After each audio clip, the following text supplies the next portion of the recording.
Hello दोस्तों, exploring education आपका स्वागत करता है दिल्ली पुलिस के एक और प्रैक्टिस सेट में। इसका ये है आपका प्रैक्टिस सेट 5। इससे पहले 4 प्रैक्टिस सेट हमारे चैनल पर ऑलरेडी अपलोड हो चुके हैं। अगर आपने नहीं देखे हैं तो आप उनको भी देखो और उसके बाद आपको पता चलेगा कि क्या आपके कौन से सब्जेक्ट में आपकी वीकनेस है। पहला क्वेश्चन कह रहा है एवरी प्रोडक्शन। जो पहला क्वेश्चन है वो उत्पादन के कारक से है। जब भी कोई उत्पादन होता है तो उसके लिए लैंड की जरूरत पड़ती है, लेबर यानी कि मजदूरों की जरूरत पड़ती है, फिजिकल कैपिटल यानी कि पैसे की जरूरत पड़ती है, ह्यूमन कैपिटल यानी कि ह्यूमन एंटरप्रेन्योरशिप यानी कि कोई ना कोई उसका मालिक होता है। तो वो कह रहा है इन सबको क्या कहते हैं? फैक्टर ऑफ प्रोडक्शन कहते हैं क्या? उत्पादन के कारक। फैक्टर ऑफ इन्वेस्टमेंट निवेश के कारक कहते हैं क्या? फैक्टर ऑफ प्रॉफिट लाभ के कारक कहते हैं क्या? फैक्टर ऑफ लॉस या हानि के फैक्टर कहते हैं क्या? तो इसका जो सही आंसर है वो है फैक्टर ऑफ प्रोडक्शन।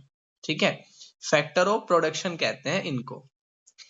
अगला कह रहा है किसी एक फील्ड पर किसी एक ही जमीन पर एक साल में एक से ज्यादा क्रॉप उगाना क्या कहलाता है? ठीक है, वो मिक्स्ड फार्मिंग कहलाता है क्या? इंटरक्रॉपिंग कहलाता है क्या? या डाइवर्स क्रॉपिंग कहलाता है क्या? या मल्टीपल कहलाता है क्या? ठीक है, एक साल में एक से ज्यादा फसल उगाना, ठीक है, एक से ज्यादा टाइप की फसल उगाना क्या कहलाता है? तो बेसिकली ये कहलाता है मल्टीपल क्रॉपिंग। लेकिन अगर आप क्या करते हो, ठीक है, आपके पास ये खेत है, इस खेत में आपने यहाँ पे चारा उगा लिया, यहाँ पे अपने जानवरों को रख लिया, तो इसको बोलते हैं मिक्स फार्मिंग। इंटरक्रॉपिंग क्या बोलते हैं? ये एक फील्ड है, इस फील्ड में आपने एक फसल के साथ साथ ही दूसरी फसल भी उगा दी। ठीक है, एक फसल के साथ साथ ही दूसरी फसल भी उगा दी, उसे बोलता है इंटरक्रॉपिंग। तो थोड़ा सा इसमें माइनर सा डिफरेंस है। साल में जैसे आपने पहले क्या करा, गेहूं बो दिया, गेहूं बोने के बाद फिर आपने क्या बोल दिया, बो दिया ककड़ी खीरे बो दी, या पशुओं के लिए चारा बो दिया, ज्वार मक्का बो दी। फिर उसके बाद आपने क्या किया, धान उगा दिया। इसको बोलेंगे आपका मल्टीपल क्रॉपिंग। ठीक है, इसको बोलेंगे मल्टीपल क्रॉपिंग। तो ये तीनों टर्म आपके समझ के चलने हैं, मिश्रित खेती, ठीक है, और मल्टीपल क्रॉपिंग और इंटर क्रॉपिंग। अगला क्वेश्चन कह रहा है कि जो सिडबी है, सिडबी, ठीक है, स्मॉल इंडस्ट्रियल डेवलपमेंट बैंक, ठीक है, small industrial development bank SIDBI, वो कब स्टैब्लिश हुआ था? सिडबी कब स्टैब्लिश हुआ था? बेसिकली क्वेश्चन आपका ये है। ठीक है, तो जब जो ये सिडबी है, एक तो आपने ध्यान रखना है इसका हेडक्वार्टर लखनऊ में है, और ये छोटी छोटी इंडस्ट्री जो होती है ना उनको लोन देता है। सिडबी का काम है छोटी छोटी इंडस्ट्री को लोन देना। ठीक है, तो सिडबी की जो स्थापना हुई थी वो हुई थी 1990 में। ठीक है, 1990 में स्थापित किया गया था सिडबी को। अगला क्वेश्चन कह रहा है कि Indian government carefully designed food security system which is compose of buffer stock and desk. देखो, भारत में क्या है कि राशन मिलता है। ठीक है, भारत में राशन मिलता है। होता क्या है, सरकार पहले क्या करती है, गांव से, ठीक है, किसानों से क्या करती है, अनाज खरीदती है।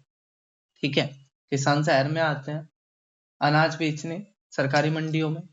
सरकारी मंडियों के बाद ये अनाज कहाँ चला जाता है? एफसीआई के गोदाम में चला जाता है।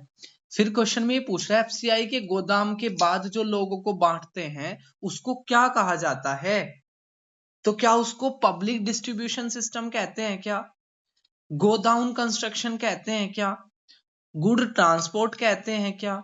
हाई प्रोडक्शन ऑफ क्रॉप कहते हैं क्या? तो बेसिकली उसको कहा जाता है पब्लिक डिस्ट्रीब्यूशन सिस्टम, पीडीएस। जो ये शॉप होती है, राशन की जो दुकान है, इनको पीडीएस बोलते हैं। ठीक है, पब्लिक डिस्ट्रीब्यूशन सिस्टम के नाम से इनको जाना जाता है।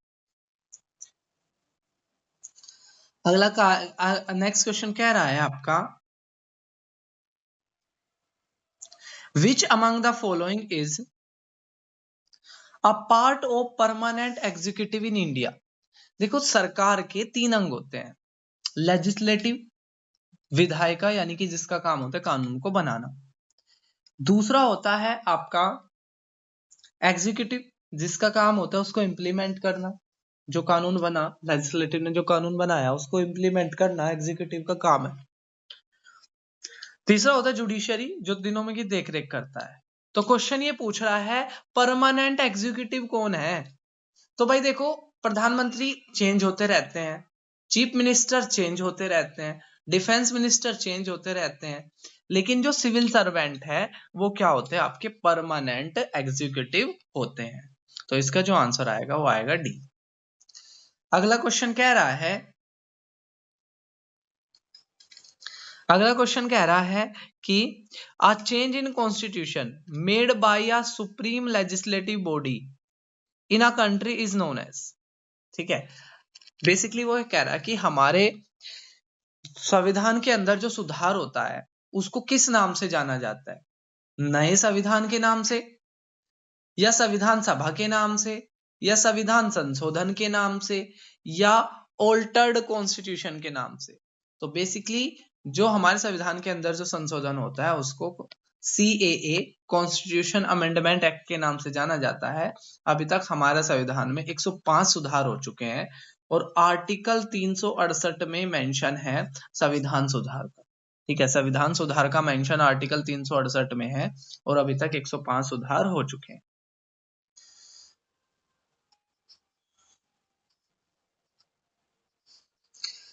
सेवेंथ क्वेश्चन की बात करें, the union list is given in the which schedule of the constitution. ठीक है, तो वो कह रहा है कि यूनियन लिस्ट संविधान की कौन से शेड्यूल में है। ठीक है, तो इसको याद कराने के लिए मैंने आप लोगों को ना एक ट्रिक भी बताई थी। ठीक है, पढ़ाते टाइम मैंने आप लोगों को एक ना ट्रिक भी बताई थी। ठीक है, टीयर्स ऑफ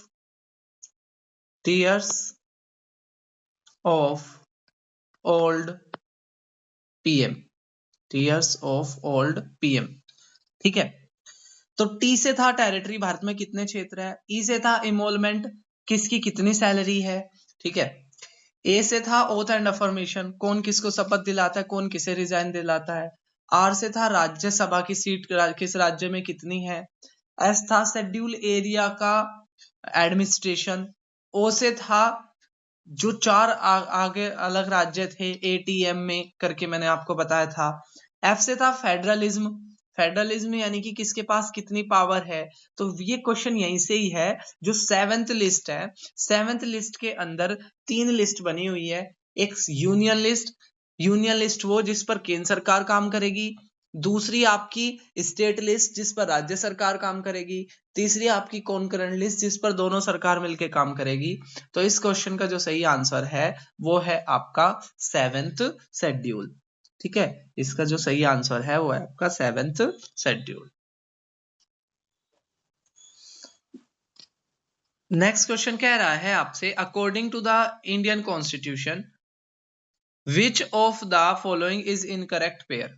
ठीक है, हमारे संविधान के अनुसार कौन सा गलत पेयर है, यानी कि सही पार्ट में मेंशन नहीं है। तो हमारे यहाँ पर क्या है, संविधान के डिफरेंट पार्ट है, उस पार्ट के हिसाब से बताना है। क्या सिटीजनशिप दूसरे पार्ट में है क्या। ठीक है, या DPSP चौथे पार्ट में है क्या, फंडामेंटल ड्यूटी चौथे पार्ट में है क्या, या 9th पार्ट में यूनियन टेरिटरी है क्या, केंद्र शासित प्रदेश है क्या। तो ये संविधान के डायरेक्ट पार्ट से और पूछे गलत बताओ। तो देखो, पहला बिल्कुल सही है, 5 से लेकर 11 तक दूसरे भाग में सिटीजनशिप है, और 36 से लेकर 51 तक आपके DPSP है। फिर 51A में फंडामेंटल ड्यूटीज भी है, जिनको सवर्ण सिंह कमेटी के द्वारा 1976 में संविधान के 42वें संशोधन से जोड़ा गया था। लेकिन चौथा आंसर गलत है, पार्ट 9 में यूनियन टेरिटरी नहीं है, पार्ट 9 में पंचायत है। ठीक है, पार्ट 9 के अंदर क्या है, पंचायत। अगला क्वेश्चन कह रहा है कि Which among the following was the second capital of Kushan. कुषाणों की दूसरी राजधानी कौन सी थी। ठीक है, कुषाणों की दूसरी राजधानी कौन सी थी। ठीक है, तो ऑप्शन कह रहा है पाटलिपुत्र, दिल्ली, लाहौर या मथुरा। ठीक है, तो कुषाणों की जो दूसरी राजधानी थी वो थी आपकी मथुरा में। ठीक है, कुषाणों की दूसरी राजधानी थी मथुरा में। अगले क्वेश्चन की बात करें, इनमें से which tomb was the first garden tomb of India? ऐसा कौन सा, ठीक है, ऐसी कौन सी टॉम्ब थी जिसको एज अ गार्डन के रूप में बनाया गया है? ठीक है, ऐसी कौन सी टॉम्ब थी जिसको एज अ गार्डन के रूप में बनाया गया है? तो इस टॉम्ब का नाम है आपका हिमायू टॉम्ब। ठीक है, हिमायू टॉम्ब को किस रूप में बनाया गया है? एज अ गार्डन के रूप में बनाया गया है। ठीक है, अगर हम नेक्स्ट क्वेश्चन की बात करें तो नेक्स्ट क्वेश्चन कह रहा है कि which incident was reason for calling off non cooperation movement? असहयोग आंदोलन को बंद करने के पीछे क्या कारण था? ठीक है, तो देखो भाई 1920-21 में भारत में एक असहयोग आंदोलन चला था, जिसके तहत ये था आइडियोलॉजी कि भाई ब्रिटिश सरकार का सपोर्ट ना करे तो 1 साल के अंदर ब्रिटिश सरकार गिर जाएगी। और ये नेशनल लेवल पर गांधी जी का पहला मूवमेंट था। लेकिन इसको किस वजह से बंद करना पड़ा था? काकोरी कॉन्स्पिरेसी के कारण। क्या काकोरी में क्या था कि एक रेल जा रही थी लखनऊ से सहारनपुर, जिसको राम प्रसाद बिस्मिल, रोशन सिंह, इस तरह के व्यक्तियों ने, असफुल्ला खां, इन्होंने क्या किया था, बीच में हाईजैक कर लिया था। ठीक है, या जलियांवाला बाग मैसेकर, बैसाखी के दिन पंजाब में लोग इकट्ठे हुए थे, जनरल डायर ने गोली चलवा दी थी। या डांडी मार्च, ब्रिटिशर ने सोल्ट एक्ट ला रखा था, यानी कि नमक का मैन्युफैक्चरिंग और नमक पे टैक्स भी लगता था, उसके खिलाफ गांधी जी ने एक मार्च चलाया था। ठीक है, जो 6 मार्च 1930 से शुरू होकर, सॉरी 12 मार्च 1930 से शुरू होकर 6 अप्रैल 1930 को, ठीक है, साबरमती से शुरू होकर गुजरात की दांडी में एंड हुआ था, जिसको दांडी मार्च के नाम से या सविनय अवज्ञा के नाम से जाना गया। और जो इसका सही आंसर है वह है चोरा चोरी इंसिडेंट, जिसमें कुछ गुस्साई भीड़ ने पुलिस स्टेशन को आग लगा दी थी। अगला क्वेश्चन कह रहा है कि which year British made an attempt to secure full cooperation through the introduction of Cripps mission? Basically ये पूछना चाह रहा है भारत में क्रिप्स मिशन कब आया। ठीक है, तो द्वितीय विश्व युद्ध के दौरान भारतीयों ने ब्रिटिशर की तरफ से लड़ना मना कर दिया था। ठीक है, तो ब्रिटिशर इस वजह से ब्रिटिशर भारत को मना रहे थे, और उसी मनाने की कोशिश में, ठीक है, ब्रिटिशर क्या लेकर आए थे? क्रिप्स मिशन लेकर आए थे। तो ये है आपका क्रिप्स मिशन भारत में आया था 1942 में। ठीक है, 1942 में। नेक्स्ट क्वेश्चन की अगर हम बात करें, विच among the following develop into Brahmo समाज? ब्राह्मो समाज के संस्थापक कौन है बेसिकली? ठीक है, 1828 में कौन सी ब्राह्मो समाज के अंदर डेवलप हुई थी? ठीक है, तो बेसिकली इसका जो सही आंसर है, ठीक है, वो है आपका आत्मीय सभा। आत्मीय सभा क्या हुई थी आपकी? स्टैब्लिश हुई थी ब्राह्मो समाज के अंदर। ब्राह्मो समाज के फाउंडर थे राजा राम मोहन राय। नेक्स्ट क्वेश्चन कह रहा है what was the symbolize by hand with a wheel on palm? इनमें से किसको सिंबलाइज किया गया है?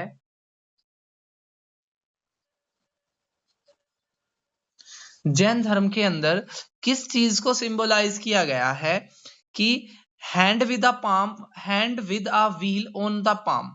ठीक है, जैन धर्म के अंदर, ठीक है, व्हील से किस चीज को दिखाया गया है? तो देखो जो धर्म है ना, वो बौद्ध धर्म का जुड़ा हुआ है। प्राकृत जो है एक वो आपकी भाषा है, ठीक है, जिसमें जैन और साहित्य ज्यादातर प्राकृत भाषा में देखने को मिलता है। निर्वाण क्या है? बौद्ध धर्म के अंदर मोक्ष प्राप्त करने को निर्वाण कहते हैं। और इसका जो सही आंसर है वो है अहिंसा। ठीक है, अहिंसा इसका सही आंसर है। अहिंसा यानी कि नॉन वायलेंस को दिखाया गया है व्हील के द्वारा, किसके अंदर? जैन धर्म के अंदर। हम बढ़ते हैं अगले क्वेश्चन पे। भारत का India total area account for what percent? Bharat का कितना क्षेत्रफल, भारत के क्षेत्रफल का कितना प्रतिशत हिस्सा, ठीक है, मतलब विश्व के एरिया का कितना प्रतिशत हिस्सा भारत में है? ठीक है, यानी कि टोटल अगर दुनिया में ठीक है, जितनी जगह है उसका कितनी परसेंट लैंड भारत में है, तो उसकी 2.4% लैंड भारत में है। ठीक है, उसकी 2.4% लैंड भारत में है। अगला कह रहा है उत्तराखंड, उत्तर प्रदेश, बिहार, वेस्ट बंगाल और Sikkim have common frontier with. ठीक है, ये जो राज्य है उत्तराखंड, उत्तर प्रदेश, बिहार, वेस्ट बंगाल, सिक्किम कौन से देश से बॉर्डर बनाते हैं? ठीक है, तो ये जो बॉर्डर बनाते हैं वो बनाते हैं आपका नेपाल से। ठीक है, नेपाल से ये बॉर्डर बनाते हैं, ऊपर की साइड आपके है। नेक्स्ट क्वेश्चन कह रहा है which is the current arrangement of hills from the west to east. ये क्वेश्चन जब मैंने कराया था तब भी आपको मैंने बताया था, इस तरह से क्वेश्चन आता है, इन हिल्स को अरेंज करो वेस्ट टू ईस्ट में। ठीक है, वेस्ट टू ईस्ट में इनको अरेंज करो। ठीक है, तो बेसिकली क्या है, पहले गारो, जैंतिया और फिर खासी। गारो, जैंतिया और खासी। गारो, खास, जैंतिया और खासी ये सारी आपकी मेघालय के ट्राइब है। ठीक है, तो ना ये आपके एग्जाम की दृष्टि से वेरी वेरी इंपॉर्टेंट है, गारो, खासी, जैंतिया।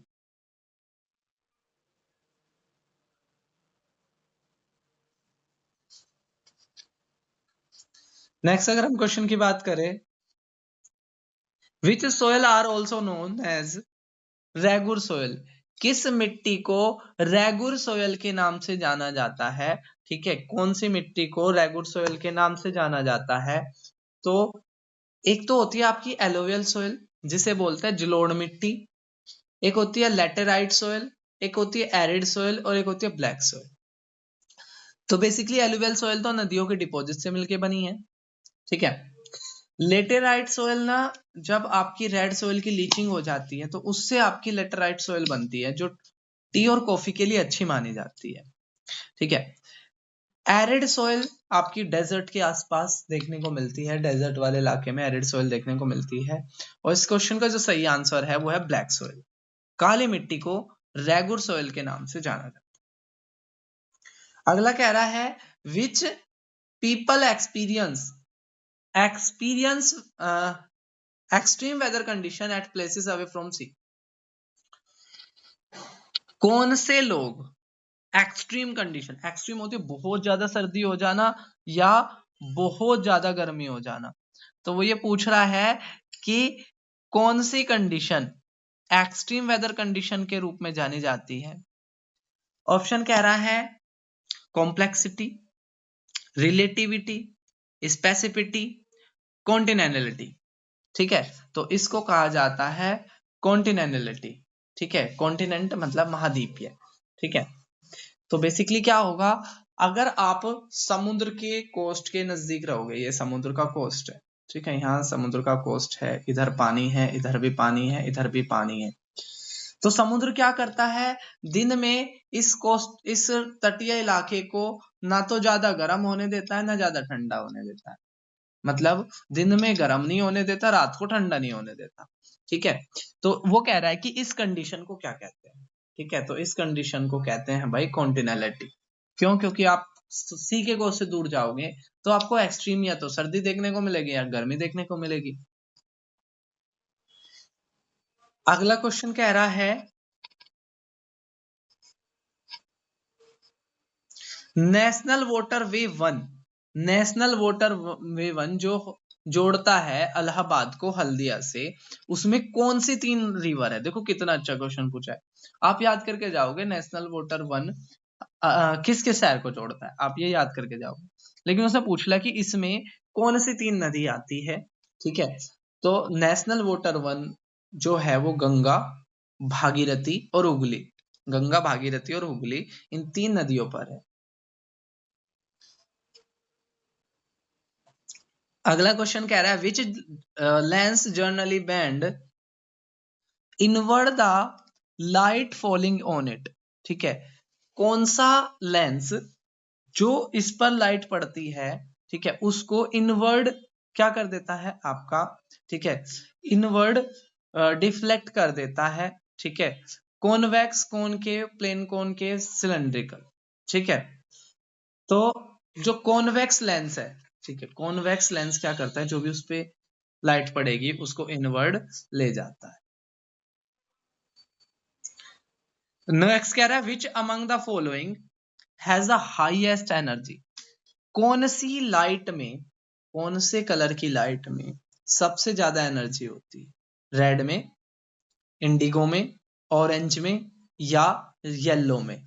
ठीक है, तो इसको ना आप ऐसे भी समझ सकते हो विबग्योर से, ठीक है, इसको ना आप ऐसे भी समझ सकते हो विबग्योर के द्वारा, ठीक है, विबग्योर के थ्रू इसको आप समझ सकते हो, ठीक है। तो देखो इसमें वॉयलेट तो दे नहीं रखा है, अगर वॉयलेट देता तो इसका आंसर वॉयलेट हो जाता, ठीक है। वॉयलेट के बाद दूसरी जो लाइट है वो कौन सी है? इंडिगो। तो इंडिगो में सबसे ज्यादा क्या होती है? एनर्जी होती है। अगला क्वेश्चन कह रहा है लुब्रिकेशन आर दोज। तो लुब्रिकेशन क्या होता है? ऐसी चीजें जो घर्षण को कम करती है, ऐसी चीजें जो घर्षण को कम करती है उनको हम लुब्रिकेंट कहते हैं। जैसे आपकी साइकिल की चेन है, कुछ दिनों के बाद वो सूखी हो जाती है, आप उसमें ना ग्रीस लगा देते हो तो साइकिल ना हल्की चलती है।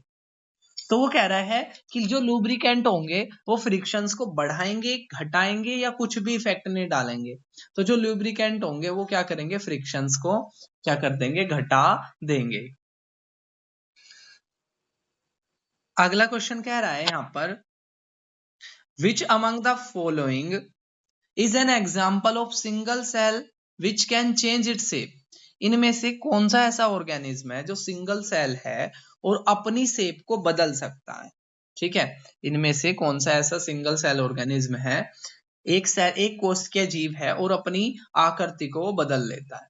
तो इसका जो आंसर है अमीबा।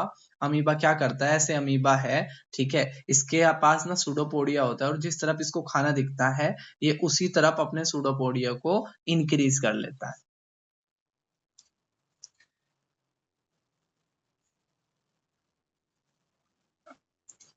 नेक्स्ट कह रहा है pipe like vessels to transport water and nutrient from soil in the plant are.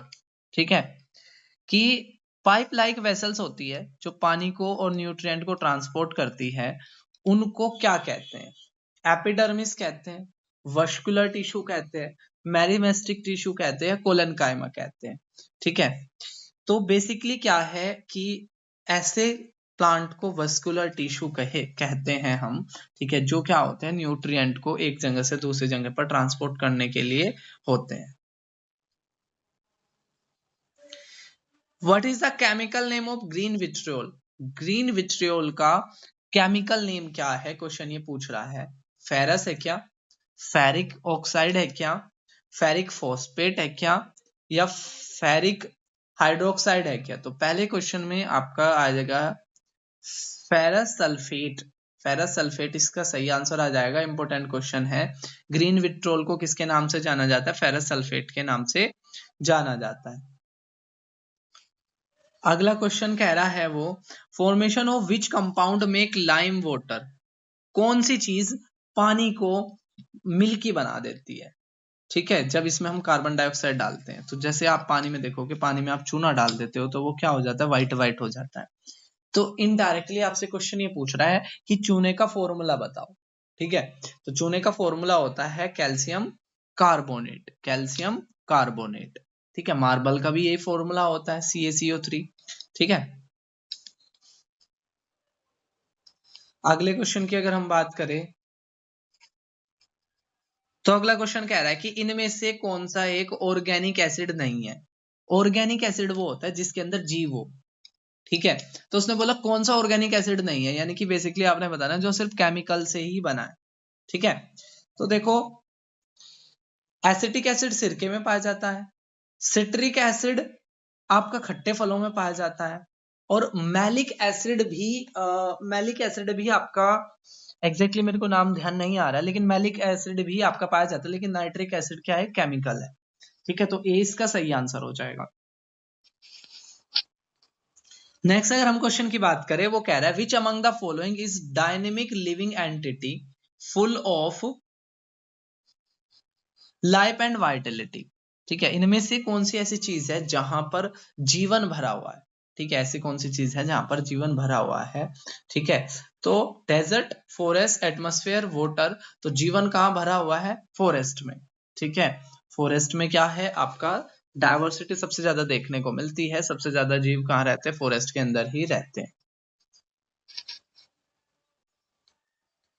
Next कह रहा है acid rain refers to the precipitation with the PHO.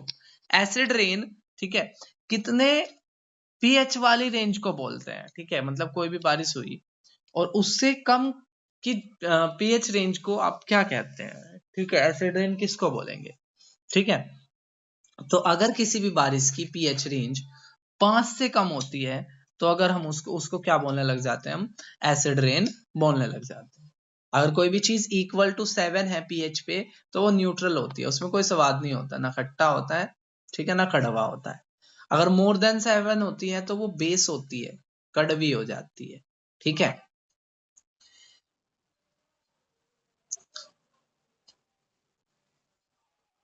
Next कह रहा है which is the first project to be commission under prime minister's Ladakh renewable energy initiative. ठीक है, इनमें से कौन सा प्रोजेक्ट लद्दाख के अंदर, ठीक है, लद्दाख के अंदर क्या किया गया था आपका? Prime minister Ladakh renewable energy initiative के तहत किया गया था। ठीक है, मतलब लद्दाख जब से यूटी बना है तो वहां पर कौन सा प्रोजेक्ट आपका किया गया था? तो उस समय का करंट अफेयर्स का एक क्वेश्चन है, कह रहा है हाइड्रो पावर इन बायरेस ड्रास। ठीक है, तो यही आपका जो है वो ये फर्स्ट वाला ही आपका पहला आंसर हो जाएगा। ठीक है, करंट अफेयर्स का क्वेश्चन है, अब जो भी क्वेश्चन आएगा आपसे ना चेंज होके आएगा, तो हम ना उसी हिसाब से पढ़ लेंगे। अगला कह रहा है which is a scheme launch on 3 नवंबर 2017। 3 नवंबर 2017 को एक स्कीम लॉन्च हुई थी, उसका नाम क्या है? तो ये भी करंट अफेयर्स का क्वेश्चन है, इसका आंसर है दीन दयाल स्पर्श योजना। ठीक है, इसमें हम डिटेल में नहीं जाएंगे। नेक्स्ट क्वेश्चन की अगर हम बात करें तो नेक्स्ट क्वेश्चन कह रहा है under which project the world first negative emission carbon capture plant began operation in Iceland. वो कह रहा है इनमें से, ये भी करंट अफेयर्स का क्वेश्चन है लेकिन क्वेश्चन समझ लो, अच्छा है क्वेश्चन। ये कह रहा है कि आइसलैंड के अंदर कौन सी ऐसी जगह है जहां पर, ठीक है, मतलब उस प्रोजेक्ट का नाम बताओ जहां पर आइसलैंड पे एक ऐसा ऐसा आपका संयंत्र बनाया गया है जो क्या करेगा? जितनी कार्बन डाइऑक्साइड रिलीज करेगा उससे ज्यादा एब्जॉर्ब कर लेगा। ठीक है, जितनी वो कार्बन डाइऑक्साइड, ठीक है, रिलीज करेगा उससे ज्यादा वो क्या कर लेगा? एब्जॉर्ब कर लेगा। उस प्रोजेक्ट का क्या नाम है? तो उस प्रोजेक्ट का नाम है कार्बन फिक्स। ठीक है, उस प्रोजेक्ट का नाम है कार्बन फिक्स।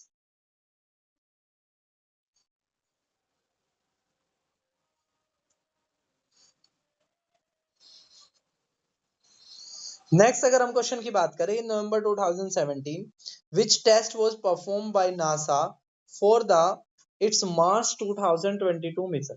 ठीक है, नासा के द्वारा, ठीक है, नासा के द्वारा मार्स 2002 में, ठीक है, आपका कौन सा मिशन शुरू किया गया था? ठीक है, मार्च 2020 के लिए नासा के द्वारा कौन सा मिशन शुरू किया गया था? तो ये भी करंट अफेयर्स का क्वेश्चन है, सुपरसोनिक पैरासूट टेस्ट। नेक्स्ट अगर हम क्वेश्चन की बात करें तो नेक्स्ट क्वेश्चन कह रहा है कि which cricket team won the 2017 ICC women's world cup. 2017 का आईसीसी का वुमेन का वर्ल्ड कप किसने जीता था? बेसिकली क्वेश्चन आपका ये है, तो इसका सही आंसर इंग्लैंड है, उस समय के करंट अफेयर्स का क्वेश्चन है। ठीक है, नेक्स्ट क्वेश्चन कह रहा है कि 2017 का रोजर फेडरर ने कौन सा आपका टाइटल जीता है 2017 में, जो 8th टाइम उन्होंने जीता है? तो ये भी उस समय के करंट अफेयर्स का क्वेश्चन है। ठीक है, उस समय के ये भी करंट अफेयर्स का क्वेश्चन है। तो उस समय पर विंबलडन इन्होंने जीता था। आप जानते होंगे 4 टूर्नामेंट होते हैं साल के शुरुआत में, सबसे पहले होता है ऑस्ट्रेलियन ओपन, उसके बाद फिर होता है फ्रेंच ओपन, ठीक है, फिर होता है विंबलडन और लास्ट में होता है यूएस ओपन। ठीक है, जिसमें से जो पहले नंबर का और चौथे नंबर का है, ठीक है, पहले नंबर का और चौथे नंबर का है, ठीक है, वो खेला जाता है आपका हार्ड कोर्ट पर। यूएस खेला जाता है आपका, नहीं, ये जो फ्रेंच ओपन है ये खेला जाता है आपका क्ले कोर्ट पर, ठीक है, और विंबलडन खेला जाता है ग्रास पर। ये चीज आपने याद रखनी है, ठीक है, बहुत बार क्वेश्चन पूछते हैं। अगला कह रहा है इंडिया ने स्टार्ट करा है इम्प्लीमेंट मोटर पैक्ट कौन से देश के साथ, तो उस समय के करंट अफेयर्स का क्वेश्चन है, कौन से देश के साथ भारत ने मोटर पैक्ट अपना लागू किया है, ठीक है। तो इसका जो सही आंसर है वो हो जाएगा आपका नेपाल, ठीक है, नेपाल के साथ हमने मोटर पैक्ट उस समय पर साइन किया था। अगला क्वेश्चन कह रहा है कि 2017 में भारत ने एक डील करी थी, ठीक है, शिप बनाने को लेकर, नहीं, 1200 घर बनाने को लेकर एक डील करी थी कौन से देश में, ठीक है, तो ये डील हमने करी थी श्रीलंका में। करंट अफेयर्स का क्वेश्चन है, आपने परेशान नहीं होना है, ठीक है। नेक्स्ट कह रहा है 2015-16 के इंदिरा गांधी अवार्ड किसको दिया गया था, तो अभी ये करंट अफेयर्स के सारे बैक टू बैक क्वेश्चन चल रहे हैं, तो टीएम कृष्णा को, ठीक है, टीएम कृष्णा को मिला था अवार्ड। अगला क्वेश्चन कह रहा है, ये भी फिर से करंट अफेयर्स का क्वेश्चन है, 2017 के ब्लू प्लैनेट प्राइज से किसको सम्मानित किया गया है, ठीक है, तो हैंस जोकेहिम स्कोनबर्ग, हैंस जोकेहिम स्कोनबर्ग को, ठीक है, 2017 के ब्लू प्लैनेट प्राइज से सम्मानित किया गया है। अगला कह रहा है उस कमिटी के हेड बताओ जो 30 अक्टूबर 2017 को बनाई गई थी पीएसयू के मर्जर के लिए, यानी कि जो पब्लिक सेक्टर के बैंक है, जितने भी सरकारी बैंक है, इनको मर्ज करने के लिए, ठीक है, जो कमेटी बनाई गई थी उसके हेड कौन है, ठीक है, उसके हेड कौन है, तो उसके हेड थे आपके अरुण जेटली। उस समय करंट अफेयर्स का क्वेश्चन है, बहुत सारे पब्लिक सेक्टर के बैंकों को मर्ज कर किया गया था, जैसे आपने देखा होगा, ठीक है, कि अलाहाबाद बैंक, ऐसे ना बहुत सारे बैंकों को आपस में मर्ज कर दिया गया था। एसबीआई है, एसबीआई को जो आपका महिला कोऑपरेटिव बैंक है वो, और जितने भी एसबीआई की 8 सब्सिडीज थी उनको एक जगह मिला दिया गया था, ठीक है। चलो नेक्स्ट क्वेश्चन की अगर हम बात करें तो नेक्स्ट क्वेश्चन क्या रहा है कि 2017 के अंदर कौन से ऑर्गेनाइजेशन ने ये बोला कि भारत के अंदर स्ट्रक्चरल होता है आधारभूत ढांचागत परिवर्तन की जरूरत है भारत के अंदर, ये कौन सी उसने बोला था, ठीक है, कौन सी ऑर्गेनाइजेशन ने ये कहा था कि भारत के अंदर ढांचागत, ठीक है, सुधार की जरूरत है, ठीक है, तो ये बोला था आपका आईएमएफ ने, ठीक है, आईएमएफ ने बोला था कि भारत के अंदर ढांचागत सुधार की जरूरत है। अगला कह रहा है 12वां सीजन कहाँ शुरू हुआ है, ठीक है, इंडिया टूनिशिया के बीच में एक जॉइंट कमीशन ऑर्गेनाइज हुई है कौन सी जगह पर, ठीक है, भारत और टूनिशिया के बीच में एक एक आपका जॉइंट कमीशन ऑर्गेनाइज हुई है कौन सी जगह पर ये ऑर्गेनाइज हुई है, ठीक है, ऑप्शन में कह रहा है बेंगलुरु, पुणे, शिमला, न्यू दिल्ली, तो इसका जो सही आंसर है वो है न्यू दिल्ली, ठीक है, न्यू दिल्ली के अंदर, ठीक है, ये कराया गया है। अगला कह रहा है कि नवंबर 22 नवंबर 2017 को यूनियन कैबिनेट ने अप्रूव किया है, ठीक है, agreement cooperation in combating terrorism and organise, ठीक है, आतंकवाद को कंट्रोल करने को लेकर, क्राइम को कम करने को लेकर भारत सरकार ने, ठीक है, कौन से देश के साथ एक एग्रीमेंट करा है, ठीक है, तो ये एग्रीमेंट भारत ने करा है रशिया के साथ, ठीक है, भारत ने रशिया के साथ ये एग्रीमेंट करा है टेररिज्म को कंट्रोल करने को लेकर। अगला क्वेश्चन कह रहा है the special centre for disaster research SCDR, ठीक है, एससीडीआर बनाया गया था 2017 में, ठीक है, तो इसका ना वो पूछ रहा है आपका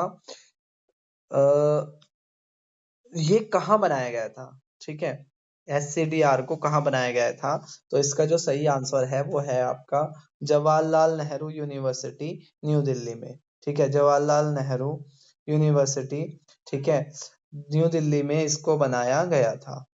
अगला कह रहा है what is the total capacity of India's railway first set of solar plant, फिर से करंट अफेयर्स का क्वेश्चन है, ठीक है, कि 14 जुलाई 2017 को जो भारत का पहला सोलर प्लांट बना था उसकी कैपेसिटी पूछ रहा है, ठीक है, तो उसकी जो capacity 3 megawatt, 5 megawatt, 10 megawatt, 15 megawatt, question में दोबारा बोल देता हूँ, भारत का जो पहला सोलर प्लांट बना था 2017 में उसकी कैपेसिटी कितनी थी, तो 5 मेगावाट।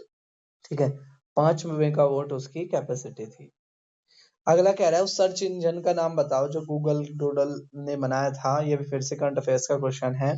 ठीक है, उस गूगल डूडल का नाम पूछा है, तो इसका जो नाम है वो है आपका कोरलेनिया। ठीक है, कोरलेनिया उस समय करंट अफेयर्स का क्वेश्चन है। कह रहा है कि first women president of NASSCOM, NASSCOM की आपकी जो पहली वुमेन प्रेसिडेंट बनी थी वो क्वेश्चन पूछ रहा है। ठीक है, तो इसका नाम है आपका देबेंजी घोष। ठीक है, देबेंजी घोष नास्कॉम की पहली वुमेन प्रेसिडेंट बनी थी। Which city in India has been included in UNESCO creative city. देखो इससे पहले वाले क्वेश्चन में हमने देखा था कि सिटी टैग के रूप में हैदराबाद को चुना गया था यूनेस्को के अंदर। अब वो कह रहा है क्रिएटिव सिटी नेटवर्क। ठीक है, क्रिएटिव सिटी नेटवर्क के रूप में, ठीक है, कौन से शहर को चुना गया था, तो किसी इसके रूप में चुना गया था चेन्नई को। ठीक है, तो ये इसका सही आंसर हो जाएगा। अगर हम नेक्स्ट बात करें 50 की, अगस्त 2017 में कौन से कंट्री ने अलाउ कर दिया कि वो भारत के बनाना को, पोमरग्रेनेट को, कस्टर्ड एप्पल को, ठीक है, अपने यहाँ पर बुलाएगा। ठीक है, कौन से देश ने ये अलाउड कर दिया कि वो भारत के अंदर बनाना, भारत के बनाना को, पोमरग्रेनेट को, कस्टर्ड एप्पल को, ठीक है, अलाउड कर देगा बेचने के लिए, यानी कि भारत इनमें एक्सपोर्ट कर सकता है। तो ये था कनाडा। ठीक है, कनाडा की क्या राजधानी है, आप लोग मेरे को कमेंट बॉक्स में बताओगे। तो ये था हमारा अपना प्रैक्टिस सेट 5। हम फिर मिलेंगे एक नई वीडियो में, तब तक के लिए टेक केयर, जय हिंद, जय भारत।